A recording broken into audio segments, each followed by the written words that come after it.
Hello, folks. Dustin Zarni here, Democratic Elections Commissioner for Onondaga County, and welcome to, my car's turning off. Welcome to my post-election special commissioner in the car.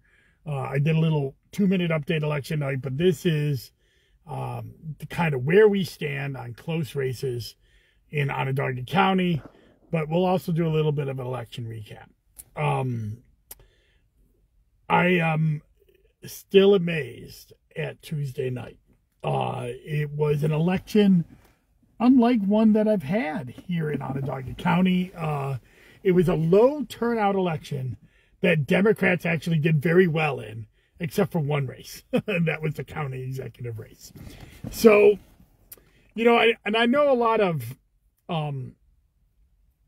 people are going to talk about the county executive race. It was a 30-point win. It's a substantial win for Ryan McMahon. He will be the county executive for the next 4 years.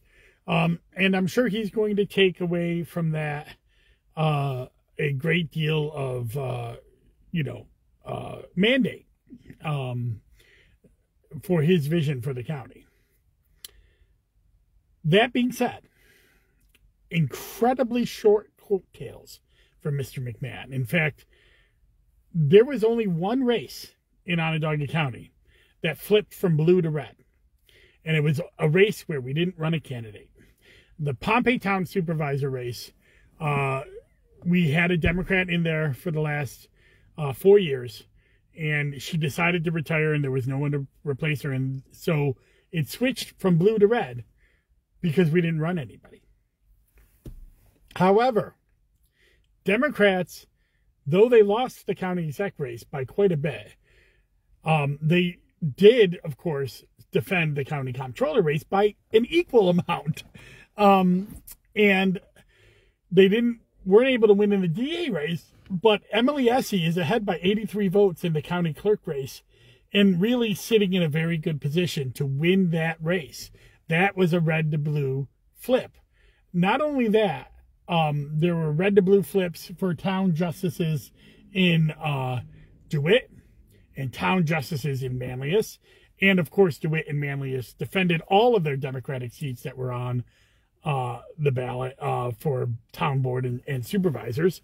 But there were town councilors in Salina, 2 town councilors in Salina that flipped, 2 supervisors, one in Lysander and one in Skinny Atlas that went from red to blue.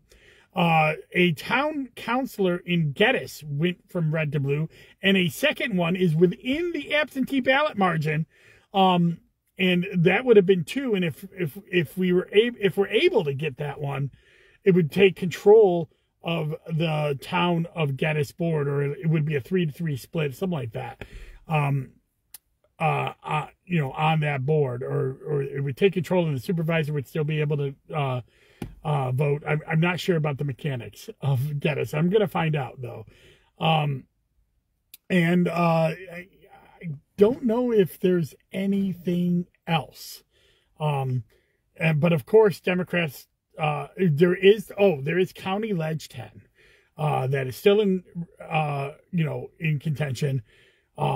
And it's a possible red to blue flip, but it's within 46 votes, despite that district being gerrymandered to make it more conservative, which we covered in my weekly wonk. The Democrats got closer this year than they did 2 years ago. So that is a lot, and surely, when you're looking at flipping seats, when you have all these seats that flipped Democratic and only one who flipped Republican was the seat that we pretty much gave up on by not running a candidate, that's why I've said Democrats had a really good night on Tuesday, despite losing the top race. That's not the only race. You can't just look at one race and say, oh, that's how it all went, because you got to look at all the other races. Democrats gained ground. And they gained ground in a turnout that is likely much smaller than it was in 2021, when we lost a lot of seats and when we lost every race that that we tried to win. We didn't gain as much in 2021. There's a couple gains, Manlius and so forth, but we didn't gain as much in 2021. And of course, the flip the ledge movement failed. So having a very low turnout election in 2023 and still having Democrats do as well as they did, is just as equally an interesting story in my mind as Ryan McMahon's 30-point win. And it says a little bit about the campaigns that are being run on the Republican side, that there was no lifting up. It was all about Ryan. Good for him. He won. Not so good for the people he ran with. Now, that being said, let's talk about these close races. So I posted a lot on my Twitter and Facebook feed over the last couple of days about the races that are close, but let's recap it. It starts off with county clerk. 83 votes separate Emily Essie and Lisa Dell for the county clerk race. The family court race, about 938 votes separate Diane Darwish and Miss Lourdes. I'm sorry, I'm not going to remember all the names here. For the second seat, Joe Zavagia looks like he's won the first seat for family court. Again, oh, by the way, those are two red to blue flips too. The family court races, that's two red to blue flips as well. So, Democrats could conceivably win 4 of 6 countywide races. I've said it before, this is a purple county, and people will say, oh, well, we don't win countywide here. We've actually won in the last 4 years a lot more countywide races than the Republicans have won. That's just the truth, and this year will make that even better. But Diane is just within the absentee ballot margin. There's county clerk and family court run countywide. There's about 1,229 absentee ballots and affidavits in hand, ready to be processed on Tuesday. We have about another 300 affidavits that haven't been ruled on yet. Those we'll be doing on Monday to be ready for the scan on Tuesday. So that's countywide. But we also have County Ledge District 10, Kerry Wood trails Mark Olson by 46 votes. There's a little over 100 absentee and affidavit ballots in. I'm sure some of those 300 that are not counted yet, for the affidavits will fall into this category. And then Geddes Town Board, Mark English trails for the third spot for Geddes Town Board, which would be the second Democrat elected, by about 66 votes. And there's about, I think, 75 absentees and affidavits. And again, some of that 300 that we have might go to that. So, and then there's Camillus Ward 3 counselor, Emily, I'm going to mess up the last name, Woljan, I think it is. It's, I should know this being a good Polish person, but I'm a little running on fumes. She trails by 9 votes. And there's 10 affidavits and absentees in. It's going to be harder to pick up votes there over the next few minutes, but a few days because it's such a small district. But maybe some of those 300 will be hers as well. All of those close races represent red to blue flips. So we could add to that red to blue thing that I was talking about. Obviously, Democrats have done very well in absentees and affidavits in the past. We will have to see if that continues with this, because these are only the people who sent in their absentees late or filled out affidavits on early voting or election day. Because remember, we scan in all absentees now that come in the Sunday before election. If we have them by the Sunday before election, we canvass and scan those in on Monday, and they are a part of our Tuesday night tabulations. So those 5 races are still in question. So here's the path forward.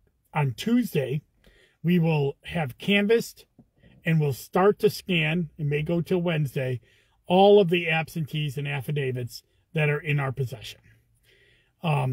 If we get it done, great. If we get it done Tuesday, great. If not, it'll be Wednesday.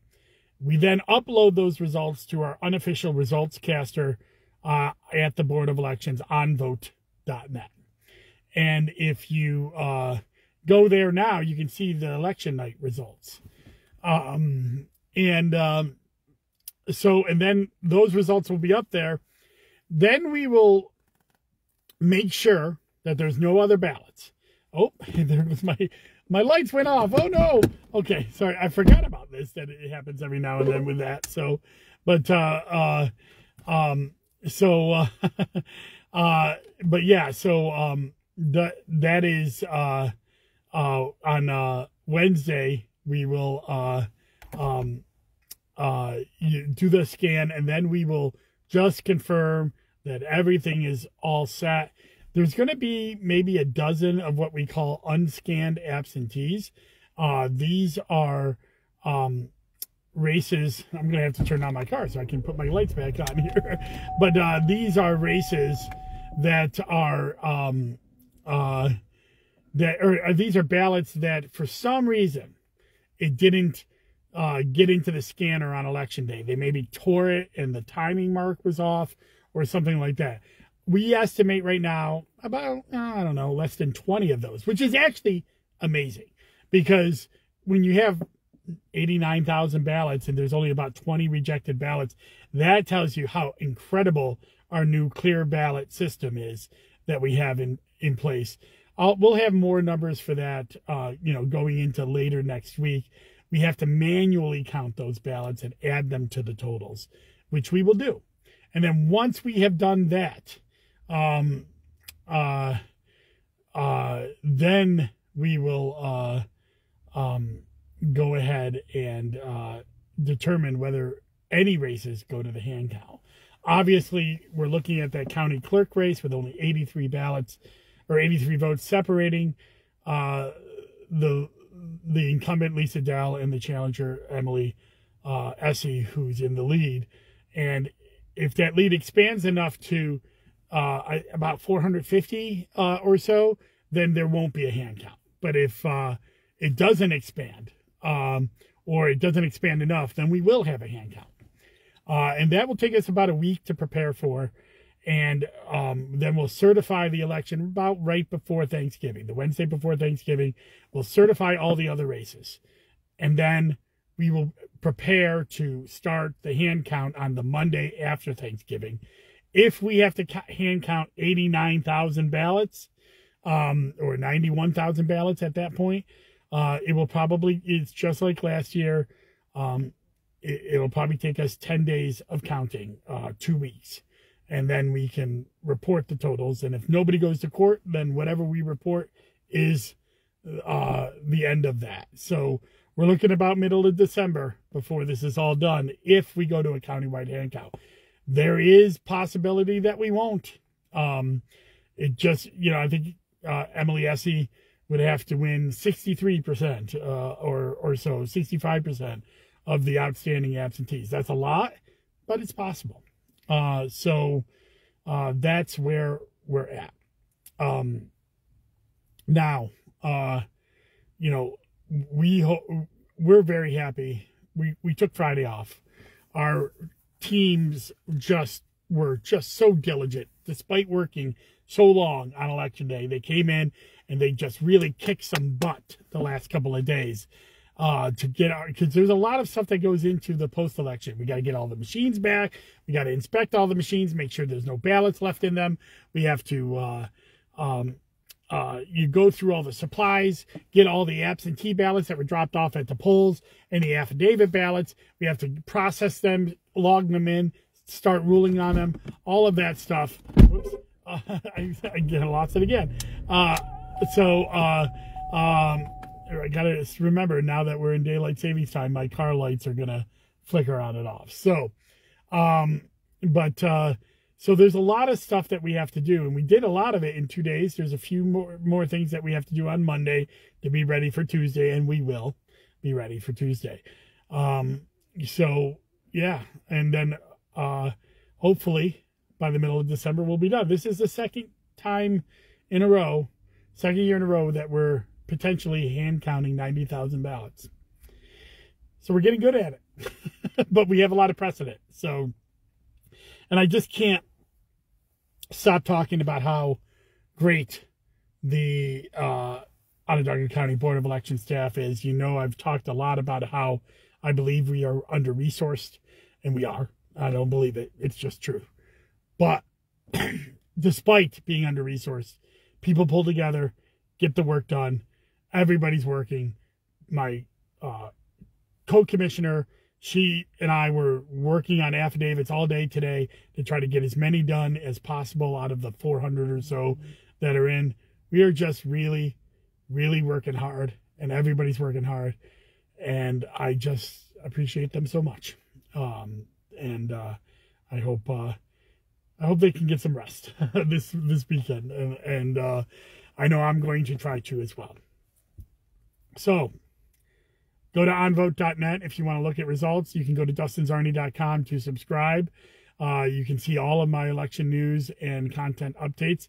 I am off this weekend. I'm not going to do anything this weekend. No weekly wonk. No, no podcasting or anything like that. Next week, I will have Commissioner and Cars on Tuesday and Thursday to just kind of check in on the close races, see where they go. And then I will also then do a weekly wonk next weekend on absentee and early voting from the 2023 election, though that might be on hold because if we don't have vote totals, I don't know if I can do those weekly wonks. They may have to wait until after the recount. So I might do a weekly wonk on something else. I've been planning some opinion pieces for the weekly wonk. It's not just about stats. So I might start with some of those opinion pieces about what needs to happen in the next few years to make New York's democracy real and getting ready for 2024. So thank you very much. And it's an honor being your elections commissioner. And I hope that you're all getting rest to get ready for 2024. All right. Bye-bye.